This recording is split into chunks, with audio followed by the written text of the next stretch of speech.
యానాదులతో ముఖాముఖి కార్యక్రమాన్ని ఈ నెల 10వ తేదీ నుంచి ప్రారంభిస్తున్నట్లు యానాదుల సంక్షేమ సంఘం రాష్ట్ర అధ్యక్షుడు కేసీ పెంచలయ్య పేర్కొన్నారు. నెల్లూరు నగరంలోని యానాదుల సంక్షేమ సంఘం జిల్లా కార్యాలయంలో సోమవారం ఏర్పాటు చేసిన మీడియా సమావేశంలో ఆయన మాట్లాడుతూ యానాదుల సమస్యల పరిష్కారమే ధ్యేయంగా జిల్లాలో మొత్తం 1500 యానాది కాలనీలో యాత్ర సాగుతుందన్నారు. 1.80 లక్షల యానాది ఓటర్లతో ముఖాముఖి కార్యక్రమం ఉంటుందన్నారు. ప్రతి కాలనీలో పర్యటించి క్షేత్రస్థాయిలో వారి సమస్యలను అడిగి తెలుసుకుంటున్నామన్నారు. యానాదుల సమగ్ర అభివృద్ధికి ప్రత్యేక కార్పొరేషన్ను ఏర్పాటు చేయాలని డిమాండ్ చేశారు. ఈ కార్యక్రమంలో యానాదుల సంక్షేమ సంఘం జిల్లా కోశాధికారి ఎల్లంపల్లి రమేష్, చెంబేటి ఉష, కల్లూరి వరలక్ష్మి, రాపూరు కృష్ణయ్య, మానికల మురళి, ఎల్లంపల్లి శ్రీనివాసులు, మాకాని రవీంద్ర, చలంచర్ల కలుగోలమ్మ, మల్లిక, ప్రభావతి, చేవూరు సుబ్బారావు పాల్గొన్నారు. ఏదైతే ఈ జిల్లాలో రాష్ట్రంలో ఉండేటువంటి గిరిజనులకు, ప్రజలకు, అధికారులకు, మీడియా మిత్రులకు, గిరిజన సంక్షేమ శాఖ అధికారులందరికీ కూడా పేరు పేరున నూతన సంవత్సర శుభాకాంక్షలు తెలియజేస్తూ ఉన్నాను. ఈరోజు మీడియా మిత్రుల సమావేశం ఏర్పాటు చేసినటువంటి ఉద్దేశం ఒకటే. ఏదైతే జనవరి 10వ తేదీ నుంచి ఈ యొక్క నెల్లూరు జిల్లాలో ఉండేటువంటి 1500 యానాది కాలనీల్లో యానాదులతో ముఖాముఖి కార్యక్రమాన్ని నిర్వహిస్తూ ఉన్నాం. ఈ యొక్క యానాదులతో ముఖాముఖి కార్యక్రమం యొక్క ఉద్దేశం ఒకటే. ఏదైతే ఈ రాష్ట్రంలో 10 లక్షల పైచిలకు జనాభా ఉన్నటువంటి యానాదులకు చట్టసభల్లో అవకాశాలు కల్పించాలని చెప్పి కోరుతా ఉన్నాం. అలాగే ఏదైతే క్యాలెండర్లో తేదీలు మారుతున్నా, సంవత్సరాలు మారుతున్నా యానాదుల యొక్క జీవితాల్లో ఇప్పటికీ వెలుగులు లేవు. ఇప్పటికీ యానాదులు అనేక సమస్యలతో ఇబ్బందులు పడుతూ ఉన్నారు. ఈ నేపథ్యంలో ఏదైతే యానాదులకు సంబంధించినటువంటి సమస్యలను, యానాదులు ఎదుర్కొంటున్నటువంటి సమస్యలను క్షేత్రస్థాయిలో తెలుసుకునే దానికోసం మేము ఈ నెల 10వ తేదీ నుంచి యానాదులతో ముఖాముఖి కార్యక్రమాన్ని ప్రారంభిస్తూ ఉన్నాం.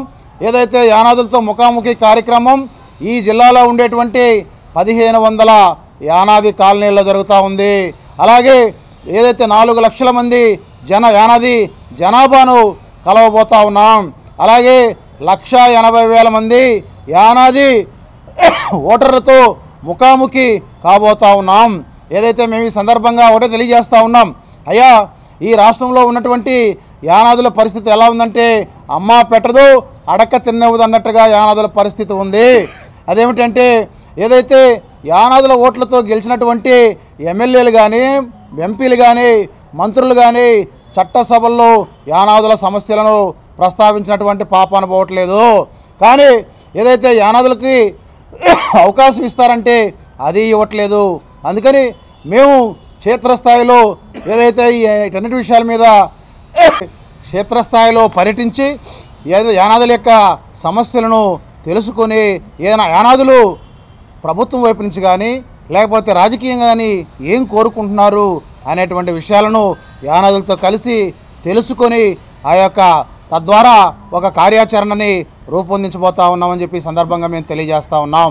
అందుకని ఈ యొక్క యానాదులతో ముఖాముఖి కార్యక్రమం దాదాపు ఈ జిల్లాలో ఉండేటువంటి 1500 యానాది కాలనీలో జరుగుతూ ఉంది. ఈ రాష్ట్రంలో ఉండేటువంటి జిల్లాలో ఉండేటువంటి ఏదైతే 1,80,000 ఓటర్లతో కలిసి వాళ్ళ అభిప్రాయాలను తెలుసుకొని, వాళ్ళ సమస్యలను తెలుసుకొని వాటిని ఏదైతే అధికార పార్టీ కానీ ప్రతిపక్ష పార్టీలకి దృష్టికి తీసుకెళ్లడంతో పాటు మా వాళ్ళ యొక్క ఆకాంక్షలు ఎలా ఉన్నాయి, మా వాళ్ళు ఏం కోరుకుంటున్నారు, మనం కూడా చట్టసభలకు పోటీ చేయాలనేటువంటి ఉద్దేశం మన వాళ్ళలో ఉందా లేదా, చట్టసభల్లో పోటీ చేస్తే ఎక్కడి నుంచి చేయాలి అనేటువంటి విషయాల మీద సమగ్రంగా మా వాళ్ళ యొక్క అభిప్రాయాలను తెలుసుకొని చట్టసభల్లో పోటీ చేయాలనేటువంటి అభిప్రాయం కూడా మా వాళ్ళు వ్యక్తమవుతుంది. కాబట్టి ఆ మేరకు పోటీ చేయాలని అనుకుంటా ఉన్నాం. వీటన్నిటి మీద ఏదైతే మొత్తం ఈ యొక్క యానాదులతో ముఖాముఖి కార్యక్రమం ఈ నెల 10వ తేదీ మొదట కోవూరు నియోజకవర్గం నుంచి ప్రారంభమవుతుంది. కోవూరు నియోజకవర్గం నుంచి ప్రారంభమై ఉమ్మడి జిల్లాకు సంబంధించి 10 నియోజకవర్గాల్లో జరుగుతుందని చెప్పి ఈ సందర్భంగా మేము తెలియజేస్తూ ఉన్నాం. ఈ సందర్భంగా మేము ఒకటే చెప్తా ఉన్నాం, ఈ యొక్క జిల్లాలో 1,80,000 మంది యానాది ఓటర్లు ఉన్నారు. కానీ రాజకీయంగా ఏ పార్టీ కూడా యానాదులకు ఇంతవరకు రాజకీయ ప్రాతినిధ్యం కల్పించట్లేదు. యానాదులను ఓట్ బ్యాంక్ రాజకీయాలకు వాడుకుంటా ఉన్నారు. దీనిని యావత్తు యానాది జాతి తీవ్రంగా ఖండిస్తూ ఉంది. యానాదులకు కూడా చట్టసభల్లో రాజకీయ ప్రాతినిధ్యం కల్పించాలని చెప్పి కోరుకుంటా ఉందని చెప్పి ఈ సందర్భంగా మేము తెలియజేస్తూ ఉన్నాం. 23,000 యానాదుల ఓట్లు ఉన్నాయి. కావలి నియోజకవర్గంలో 19,000 ఓట్లు యానాదులు ఉన్నాయి. సర్వేపల్లి నియోజకవర్గంలో 20,000 యానాది ఓట్లు ఉన్నాయి. వెంకటగిరి నియోజకవర్గంలో 18,000 యానాది ఓట్లు ఉన్నాయి. అలాగే సూళ్లూరుపేటలో 16,000 ఉన్నాయి. గూడూరులో 18,000 యానాది ఓట్లు ఉన్నాయి. అలాగే నెల్లూరు సిటీ రూరల్లో 20,000 మంది యానాది ఓటర్లు ఉన్నారు. అలాగే ఆత్మకూరులో 12,000, ఉదయగిరిలో 13,000 మంది యానాది ఓటర్లు ఉన్నారు. మొత్తం ఈ జిల్లాలో 1,80,000 మంది యానాది ఓటర్లు ఉంటే కనీసం మాకు రాజకీయ ప్రాతినిధ్యం కల్పించకపోవటం అనేది చాలా సిగ్గుచేటు.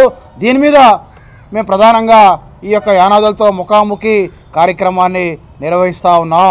ఆ యొక్క యానాదుల ముఖాముఖి కార్యక్రమంలో వచ్చినటువంటి అభిప్రాయాలు, మా వాళ్ళ యొక్క సమస్యలు ఆధారంగా ఒక కార్యాచరణని ప్రకటించి తద్వారా వచ్చేటువంటి ఎన్నికల్లో యానాదుల వైపు నుంచి కూడా మేము చట్టసభల్లో రాజకీయం కోసం ఏదైతే పోటీ చేస్తామని చెప్పి ఈ సందర్భంగా మేము తెలియజేస్తూ ఉన్నాం. అందుకని ఈ జిల్లాలో ఉండేటువంటి యానాదులందరూ కూడా ఈ నెల 10వ తేదీ నుంచి జరిగేటువంటి యానాదులతో ముఖాముఖి @KCP కార్యక్రమాన్ని జయప్రదం చేయాలని చెప్పి ఈ సందర్భంగా కోరుకుంటా ఉన్నాం. అలాగే ఏదైతే ఈ జిల్లాలో ఉండేటువంటి యానాదులందరూ కూడా ఈ యొక్క ముఖాముఖి కార్యక్రమానికి సిద్ధమై మీ కాలనీల్లో, మీ ప్రాంతాల్లో మీరు ఎదుర్కొంటున్నటువంటి సమస్యలు, అలాగే మనకి రాజకీయ ప్రాతినిధ్యం లేనటువంటి కారణంగా యానాదులు ఏ విధంగా నష్టపోతూ ఉన్నారు అనేటువంటి విషయాల మీద కూడా మీరందరూ కూడా సిద్ధమై ఏదైతే యానాదుల సంక్షేమ సంఘం ఆధ్వర్యంలో జరిగేటువంటి యానాదులతో ముఖాముఖి కార్యక్రమాన్ని జయప్రదం చేయాలని చెప్పి ఈ సందర్భంగా